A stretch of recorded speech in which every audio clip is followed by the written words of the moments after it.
Bonjour tout le monde, j'espère que vous allez bien, moi je vais super bien. On se retrouve aujourd'hui pour une vidéo où on va parler en tant qu'étudiant. Je vais vous donner des conseils qui vont vous mettre dans le bon mood, qui vont vous mettre sur le bon chemin dans votre procédure Campus Trans. Le thème de la vidéo sera aujourd'hui: qui sont les étudiants qui sont acceptés à Campus Trans? Parce que bien entendu, ils ont un profil, ils ont un certain standing, ils ont un certain profil, ils ont une certaine manière de se tenir. Je vais vous donner les qualités de ces étudiants-là pour que vous puissiez vous retrouver dedans, pour que ça puisse vous rebooster, pour que ça puisse vous reforger, puisque pour que vous puissiez, bien entendu, vous mettre sur le droit chemin si vous n'y êtes pas. Voilà. Ah, je me suis pas présentée. Je suis Ariane Allah et sur cette chaîne, on parle d'études en France, de procédures pour étudiants en France, de vie d'étudiants en France, et on fait des directs tous les samedis soirs à 20h GMT. À présent, ça fait 21h en France ou bien 21h GMT, ça dépend vraiment de mes disponibilités, mais bien sûr, je vous en tiens informé en amont. Et puis ceux qui ne peuvent pas voir les directs, ils le verront ensuite. On va se lancer. Pour venir étudier en France via Campus Trans, vous n'êtes pas sans savoir qu'il faut être étudiant. Donc c'est des étudiants qui postulent, c'est des étudiants qui forment leur projet d'études et professionnels et postulent pour venir étudier à Campus Trans.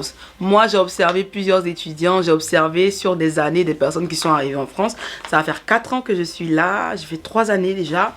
Et j'ai observé le profil des personnes qui venaient, j'ai observé mon profil, j'ai observé mes amis, mes camarades, mes potes, tout ce que vous voulez, et j'ai pu dresser une liste d'étudiants qui réussissent à Campus Trans, mais surtout qui réussissent le visa parce qu'ils viennent en France.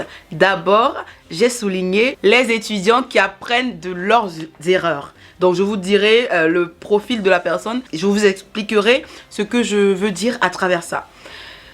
Les étudiants qui apprennent de leurs erreurs, tout simplement, c'est des étudiants qui ont déjà passé Campus Trans 1, 2, 3 fois et qui ont échoué.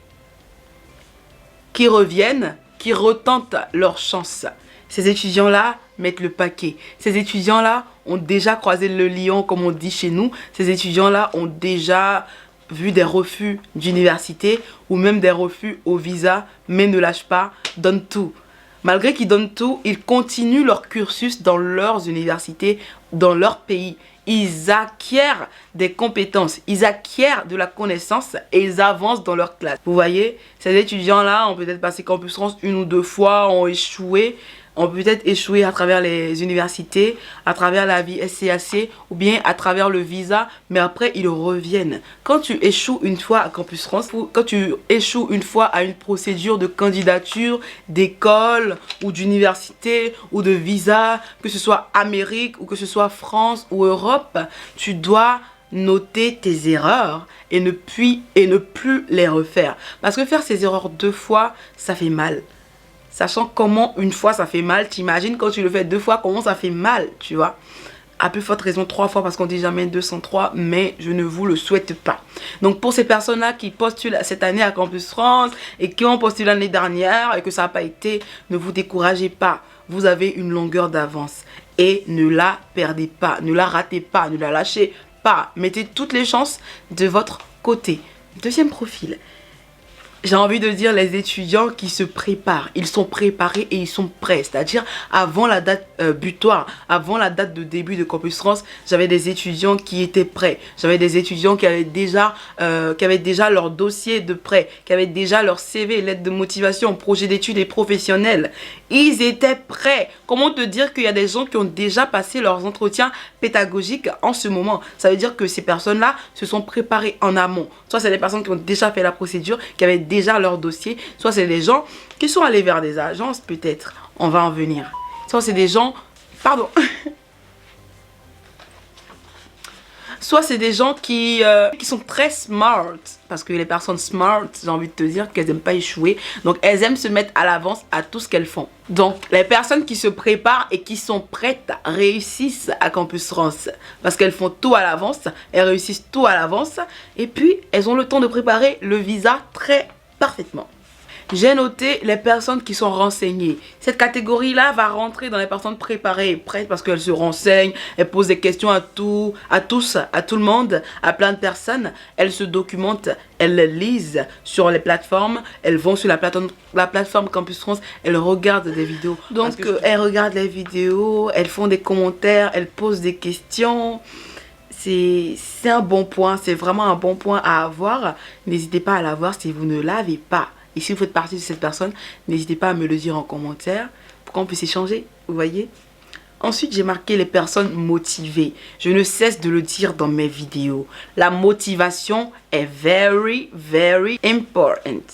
Vous voyez, parce qu'en fait, la motivation, elle peut tout dépasser. Faut le dire à la bouche, mais quand tu exprimes ta motivation, tu as la gestuelle, quand on te voit parler de quelque chose, on voit comment tu es motivé. J'ai envie de te dire que c'est très émerveillant.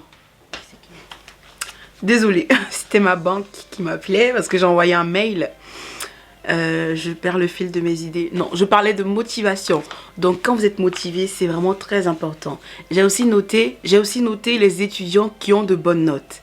Parce que les bonnes notes, ça aide. T'imagines, tu as de bonnes notes, tu as un bon dossier, tu es un bon étudiant, tu fais un bon entretien. Comment on va te refuser en fait? Comment on va te refuser? Sachant que la France, c'est un pays en général qui recherche l'excellence. Vous voyez? Quand vous avez de bonnes notes, ajoutez à cela de la motivation, ajoutez à cela...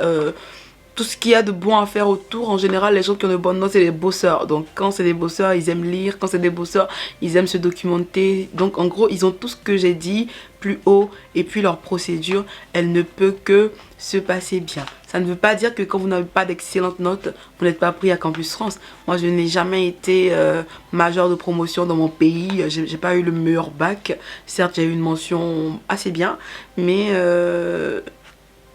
je suis là. Je suis là. J'ai déjà eu des 10 de moyenne. J'ai déjà eu des 11 de moyenne. J'ai déjà eu pas la moyenne du tout. Même étant en France, même étant chez moi. Mais je suis là pour vous dire qu'il y a un brassage de culture. Il y a un brassage de personnalité. Et que c'est un tout. Pour être accepté, c'est un tout. Faut avoir plein de qualités pour qu'ils puissent piocher dans ces qualités-là. Faut avoir plein de qualités pour qu'elles puissent être plus conséquentes que vos défauts. Voilà. J'aimerais mettre, voilà ce que j'avais à dire pour cette vidéo. J'espère qu'elle vous aura plu et qu'elle vous aura motivé au maximum. Moi, je suis très heureuse de vous la filmer et je vous dis à bientôt pour une nouvelle vidéo. Mouah.